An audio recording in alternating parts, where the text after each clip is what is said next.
Halo rekan LMA, selamat datang di channel YouTube Lantomasa. Seperti pada video-video sebelumnya, kami akan membagikan materi ataupun informasi terkait K3.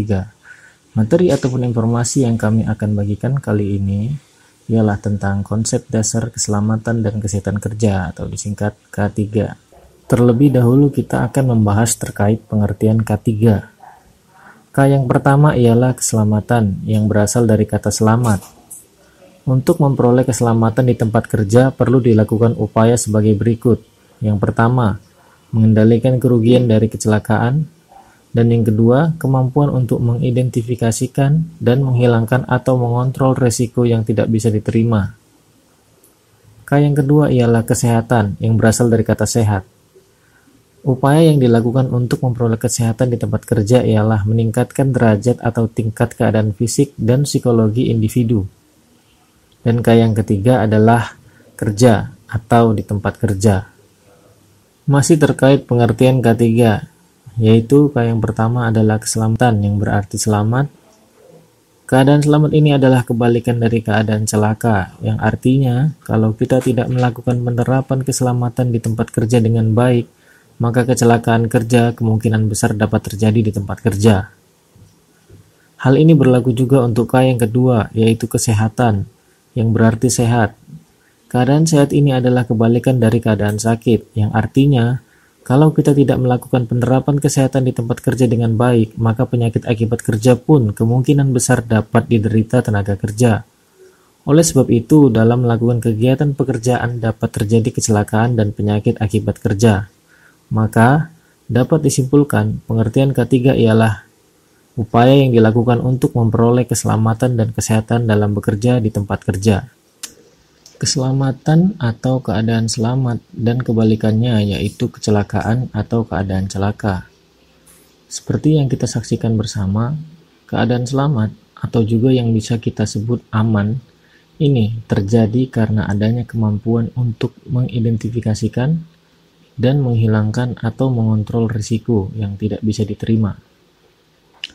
Dan sebaliknya keadaan celaka adalah suatu kejadian atau peristiwa yang tidak dikehendaki dan tidak diduga semula yang menimbulkan korban manusia dan atau harta benda. Kontak dengan suatu benda atau sumber tenaga lebih dari daya tahan tubuh atau struktur. Dan insiden adalah suatu kejadian atau peristiwa yang tidak dikehendaki dan tidak diduga semula yang jika kondisinya sedikit saja berbeda dapat menimbulkan korban manusia dan atau harta benda.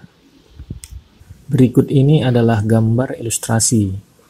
Seorang pekerja yang sedang melakukan pekerjaan di area pipa yang kalau kita perhatikan pada gambar bisa dikatakan kalau pipa tersebut dikategorikan pipa bertekanan. Sehingga saat pekerja sedang melakukan aktivitas pekerjaannya, tiba-tiba saja sebuah penutup pipa terpental karena mungkin terdorong oleh tekanan yang berasal dari pipa tersebut sehingga nyaris mengenai atau terkena pekerja tersebut. Hal inilah yang bisa dikatakan near miss atau nyaris celaka. Berikut ini adalah beberapa gambar kejadian kecelakaan kerja. Terdapat pabrik yang meledak dan setelahnya terbakar. Ada juga seorang pekerja yang tertimpa benda jatuh.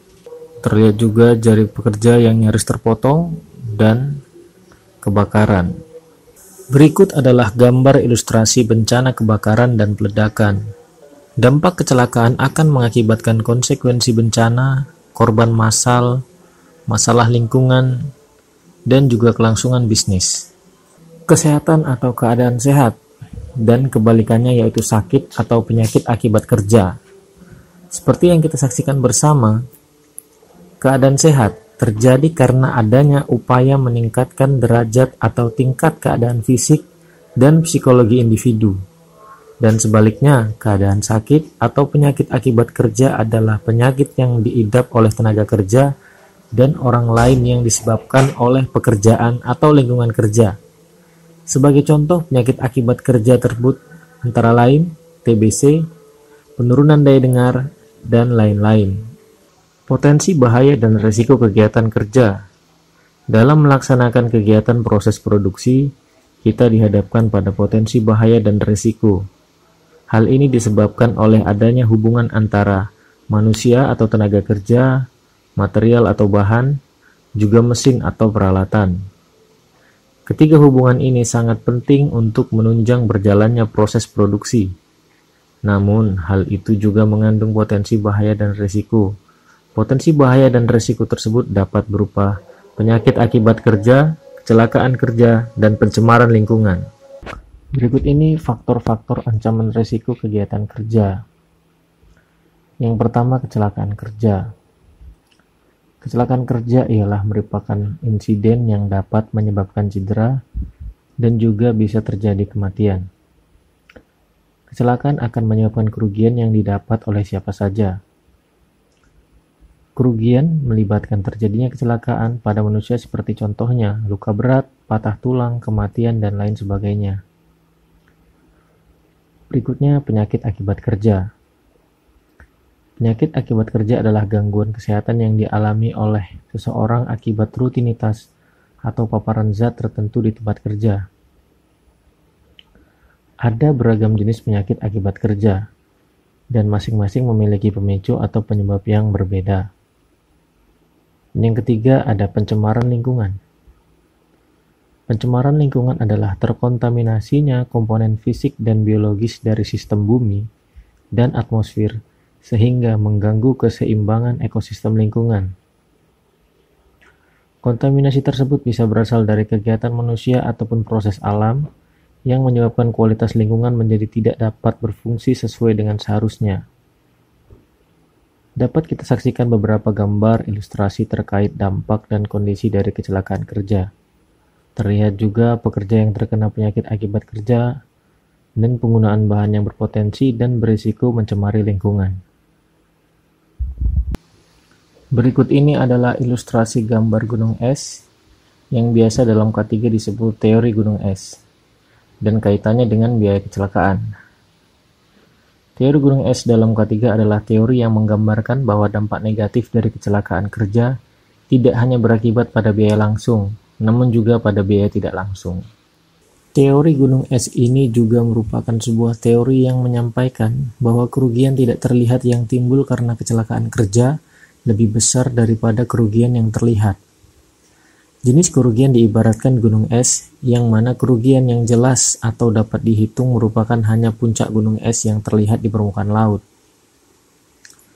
Sedangkan kerugian yang tidak tampak atau dampaknya tidak langsung berupa kerugian material, layaknya seperti badan gunung yang tersembunyi dalam air, yang besar justru melebihi puncaknya, dan terus membesar sampai dasar gunung. Berikut model perhitungan biaya kecelakaan yang terdapat pada teori gunung es. Yang pertama, biaya langsung yang diumpamakan senilai $1.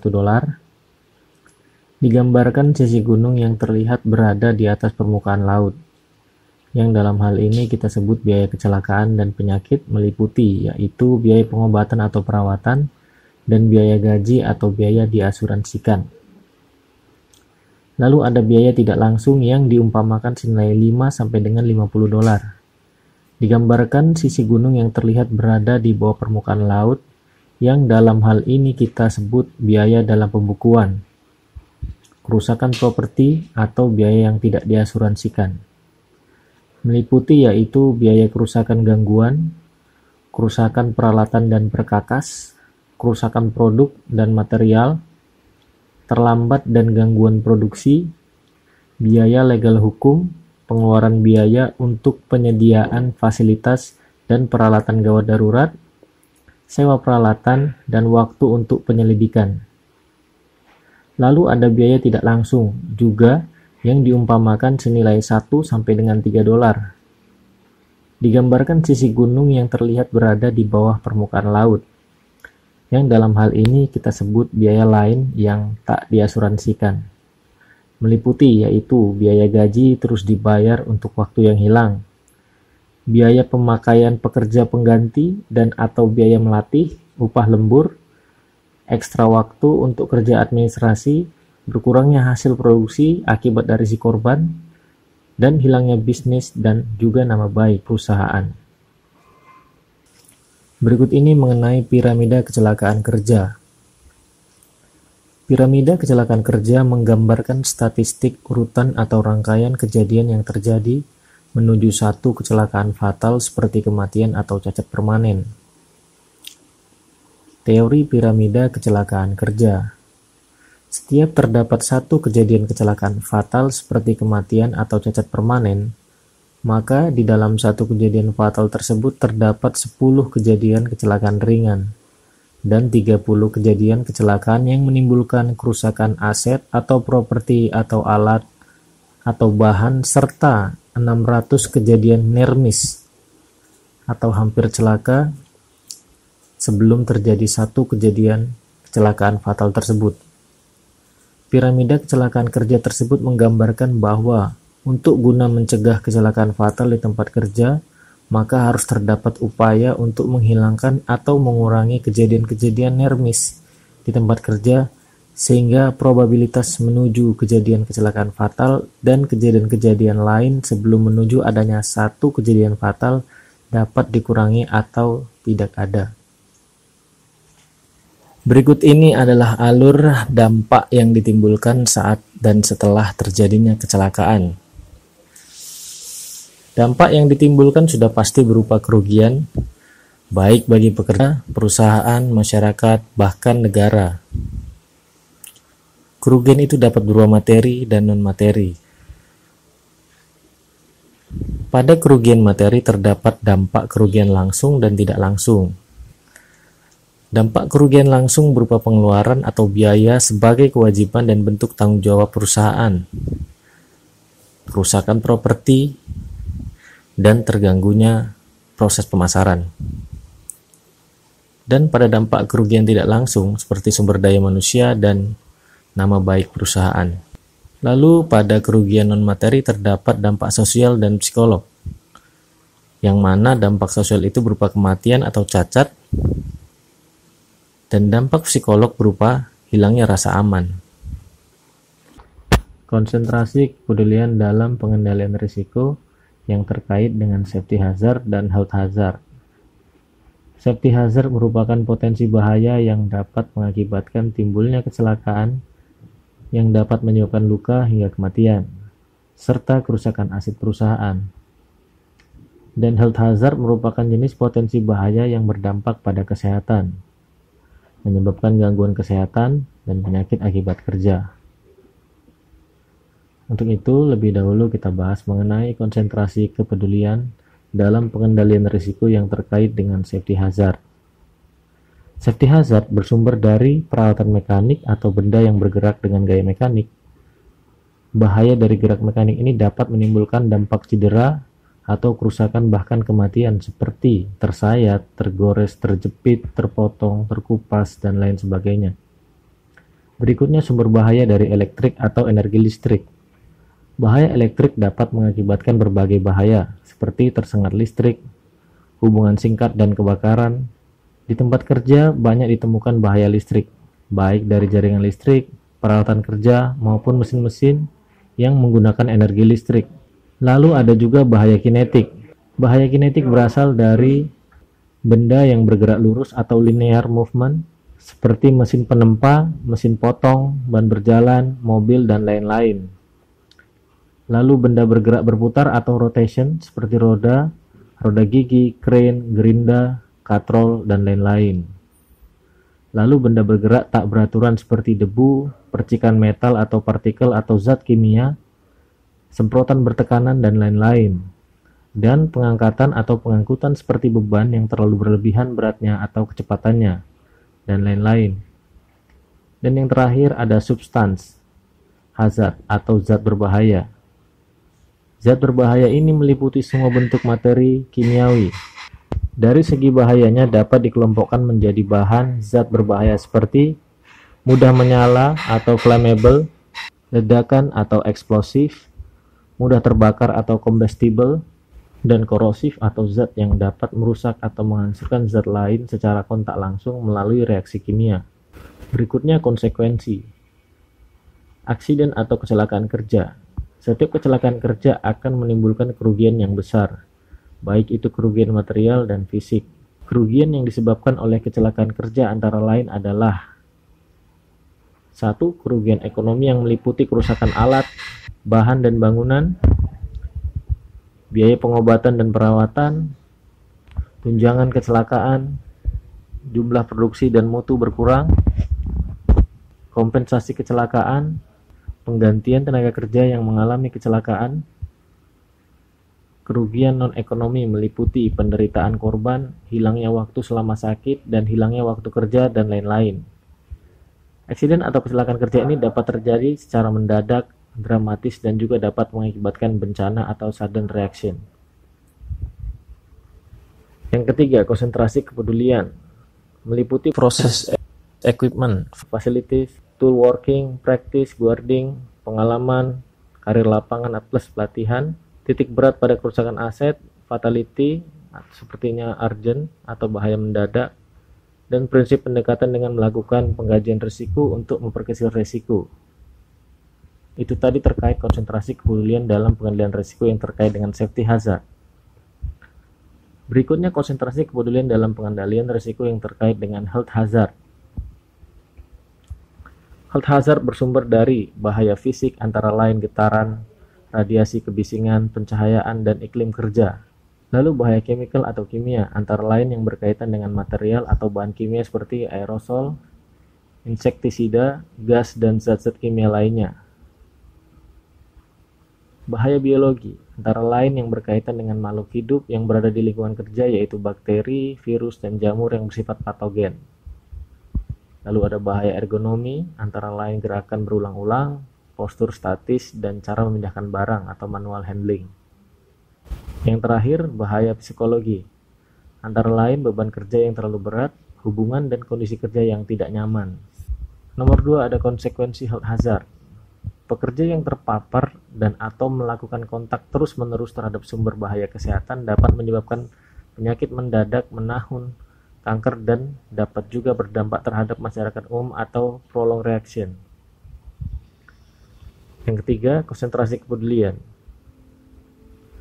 meliputi environment atau bahan pencemar, exposure, workhorse, PPE atau alat pelindung diri, pendidikan, karir, jabatan sesuai pendidikan, dan prinsip pendekatan dengan melakukan pengkajian keterpaparan sebagai upaya memperkecil keterpaparan.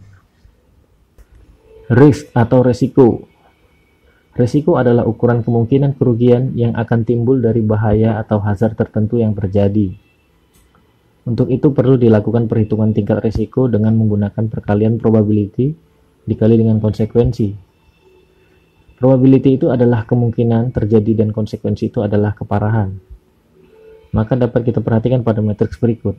Yang pertama, untuk kategori keparahan serius, jika kemungkinan terjadinya sulit, maka tingkat risikonya dikatakan sedang.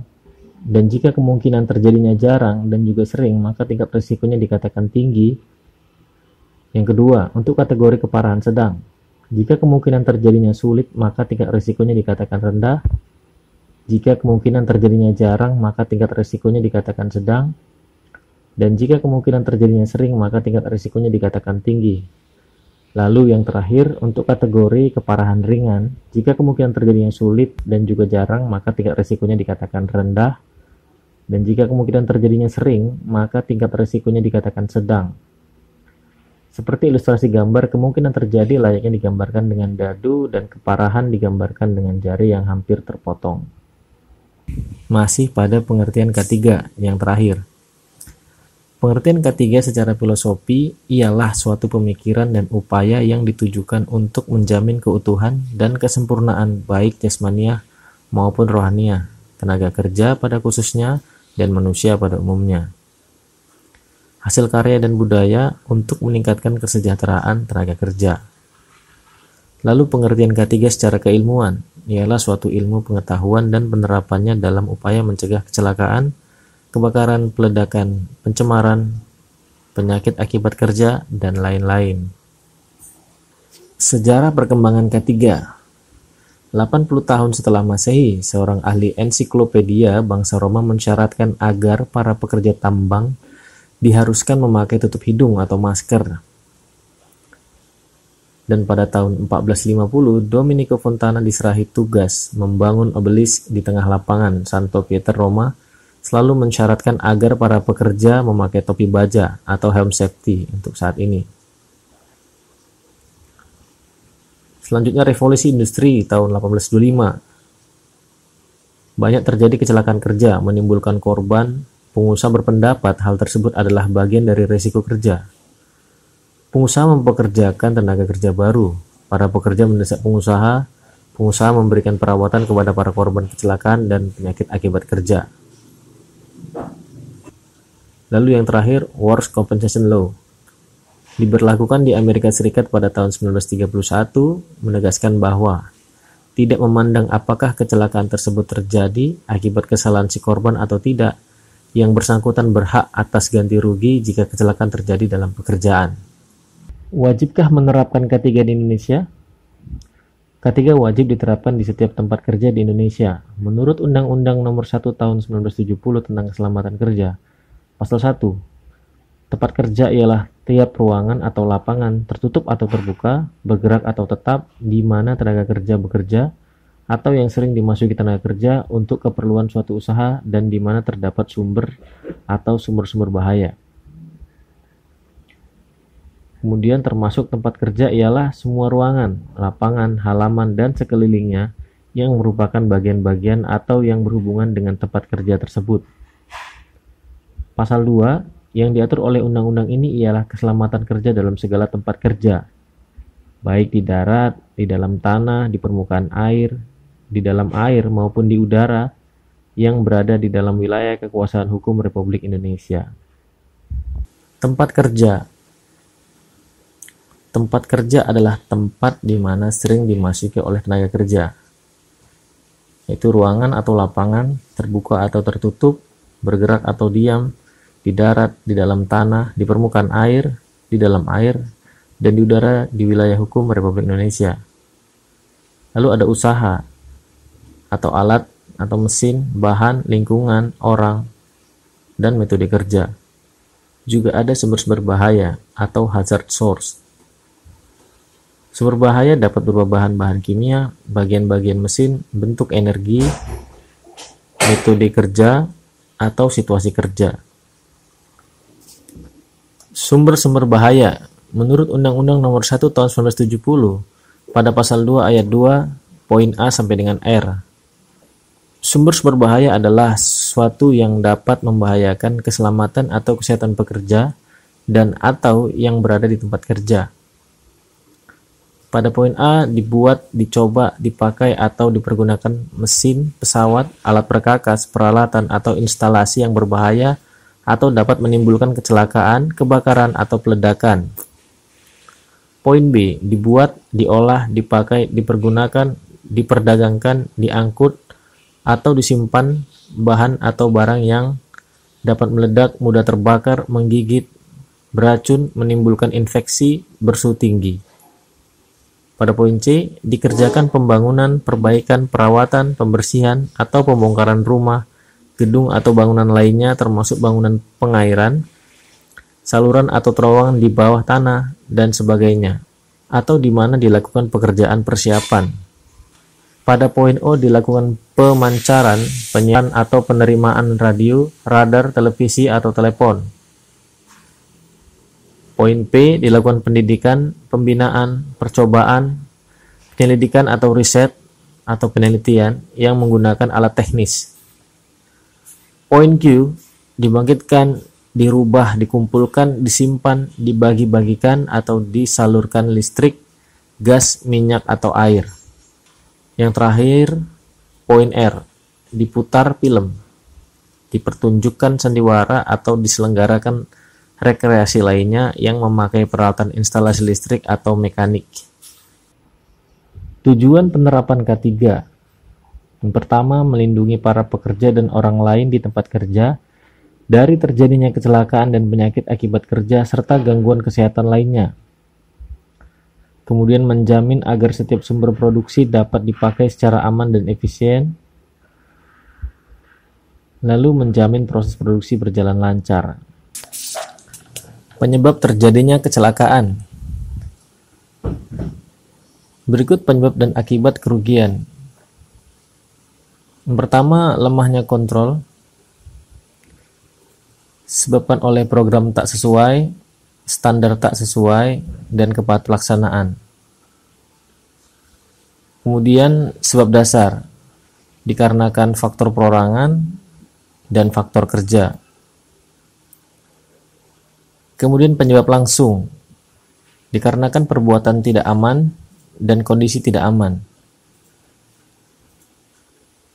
Berikutnya insiden atau kontak. Kejadian kontak dengan energi atau bahan atau zat. Lalu kerugian berupa kecelakaan atau kerusakan yang tak diharapkan. Berikut ini adalah dampak kerugian yang mengakibatkan kerugian pada manusia, peralatan, material, dan lingkungan. Selanjutnya insiden, yaitu terjadi kontak dengan energi atau bahan atau zat seperti menabrak atau membentur benda diam atau bergerak, terpukul atau tertabrak oleh benda bergerak, jatuh dari tempat yang lebih tinggi, jatuh dari tempat yang datar, tertusuk, terjepit, tercubit benda runcing, terjepit, tertangkap, terjebak di antara objek besar, terpotong, hancur, remuk, tersengat listrik, terpapar zat kimia, radiasi, panas dan dingin, terlalu berat, terlalu cepat, terlalu tinggi, dan terlalu besar, kegagalan mesin dan peralatan, dan yang terakhir masalah pencemaran. Kemudian penyebab langsung. Penyebab langsung ini dikarenakan oleh perbuatan tidak aman dan kondisi tidak aman. Perbuatan tidak aman ini adalah operasi tanpa otorisasi, gagal memperingatkan, gagal mengamankan, kecepatan tidak layak, membuat alat pengaman tidak berfungsi, pakai alat rusak, pakai alat pelindung diri tidak layak, pemuatan tidak layak, penempatan tidak layak, mengangkat tidak layak, posisi tidak aman, servis alat beroperasi, bercanda atau main-main, mabuk alkohol atau obat, gagal mengikuti prosedur. Dan kondisi tidak aman adalah pelindung atau pembatas tidak layak, APD kurang atau tidak layak, peralatan rusak, ruang kerja sempit atau terbatas, sistem peringatan kurang, mengandung bahaya kebakaran, kebersihan kerapian kurang, kebisingan, terpapar radiasi, temperatur ekstrim, penerangan tidak layak, ventilasi tidak layak, dan lingkungan tidak aman. Berikutnya penyebab dasar. Penyebab dasar terjadinya kecelakaan disebabkan oleh faktor perorangan dan faktor kerja. Faktor perorangan adalah kemampuan fisik atau psikologi tidak layak, kemampuan mental tidak layak, stres fisik atau psikologi, stres mental, kurang pengetahuan, kurang keahlian, dan motivasi tidak ada. Dan faktor kerja adalah pengawasan atau kepemimpinan, engineering, pengadaan, kurangnya peralatan, maintenance, standar kerja, dan salah pakai atau salah menggunakan. Yang terakhir, lemahnya kontrol. Penyebab dasar terjadinya kecelakaan disebabkan oleh lemahnya kontrol atau pengendalian, yaitu yang pertama program tidak sesuai, lalu standar tidak sesuai, dan kurangnya kepatuhan terhadap standar. Berikut ini syarat-syarat keselamatan kerja. Pada pasal 3 Undang-Undang Nomor 1 Tahun 1970, yang pertama, mencegah dan mengurangi kecelakaan. Yang kedua, mencegah, mengurangi, dan memadamkan kebakaran. Yang ketiga, mencegah dan mengurangi bahaya peledakan. Keempat, memberikan kesempatan atau jalan menyelamatkan diri dari keadaan berbahaya. 5. Memberikan pertolongan pertama. Yang 6. Memberikan alat-alat perlindungan diri pada para pekerja. 7. Mencegah dan mengendalikan suhu, kelembapan, debu, asap, uap, gas, radiasi, suara, dan getaran. 8. Mencegah dan mengendalikan timbulnya penyakit akibat kerja. 9. Memperoleh penerangan yang cukup dan sesuai. 10. Menyelenggarakan suhu. dan kelembaban udara yang baik. 11. Menyelenggarakan penyegaran udara yang cukup. 12. Memelihara kebersihan, kesehatan, dan ketertiban. 13. Memperoleh keserasian antara tenaga kerja, alat kerja, lingkungan, cara dan proses kerja. 14. Mengamankan bongkar muat, perlakuan dan penyimpanan barang. 15. Mengamankan dan memelihara segala jenis bangunan. 16. Mencegah terkena aliran listrik berbahaya. 17. Menyesuaikan dan menyempurnakan pengamanan kerja. Pengendalian kerugian. Pengendalian kerugian ini dibagi menjadi 3 tahap, yaitu pre-contact control, contact control, dan post-contact control. Pada pre-contact control terdapat lemah kontrol, sebab dasar, dan sebab langsung. Pengendalian kerugiannya yaitu pengembangan dan peninjauan sistem manajemen, pelatihan, penetapan, program, dan memeliharanya. Pada kontak kontrol terdapat insiden. Pengendalian kerugiannya ialah substitusi dan minimisasi energi, barricade, perbaikan, permukaan objek penyebab. Dan pada post kontak kontrol terdapat kerugian. Pengendalian kerugiannya ialah menerapkan rencana penanggulangan darurat. Langkah penanggulangan kecelakaan kerja menurut ILO. Peraturan perundang-undangan. Ketentuan dan syarat ketiga mengikuti perkembangan ilmu pengetahuan, teknik, dan teknologi. Kemudian menerapkan ketentuan dan syarat ketiga sejak tahap rekayasa dan penyelenggaraan pengawasan dan pemantauan pelaksanaan ketiga. Standarisasi. Standar K3 maju akan menentukan tingkat kemajuan pelaksanaan K3. Dan terakhir, inspeksi atau pemeriksaan. Suatu kegiatan pembuktian sejauh mana kondisi tempat kerja masih memenuhi ketentuan dan persyaratan K3. Dan yang terakhir, langkah penanggulangan kecelakaan. Yang pertama, melakukan riset teknis, medis, psikologis, dan statistik, yaitu melakukan riset atau penelitian untuk menunjang tingkat kemajuan bidang K3 sesuai perkembangan ilmu pengetahuan, teknik, dan teknologi. Kemudian pendidikan dan latihan, yaitu peningkatan kesadaran, kualitas pengetahuan, dan keterampilan K3 bagi tenaga kerja. Kemudian persuasi, yaitu cara penyuluhan dan pendekatan di bidang-bidang K3, bukan melalui penerapan dan pemaksaan, melainkan melalui sanksi-sanksi. Berikutnya asuransi. Insentif finansial untuk meningkatkan pencegahan kecelakaan dengan pembayaran premi yang lebih rendah terhadap perusahaan yang memenuhi syarat K3. Dan yang terakhir, penerapan K3 di tempat kerja. Langkah-langkah pengaplikasian di tempat kerja dalam upaya memenuhi syarat-syarat K3 di tempat kerja. Demikian kami sampaikan informasi berupa materi berjudul Konsep Dasar Keselamatan dan Kesehatan Kerja. Terima kasih telah menonton tayangan ini sampai habis. Jangan lupa klik tombol like dan subscribe, share, dan tuliskan saran dan masukan Anda pada kolom komentar.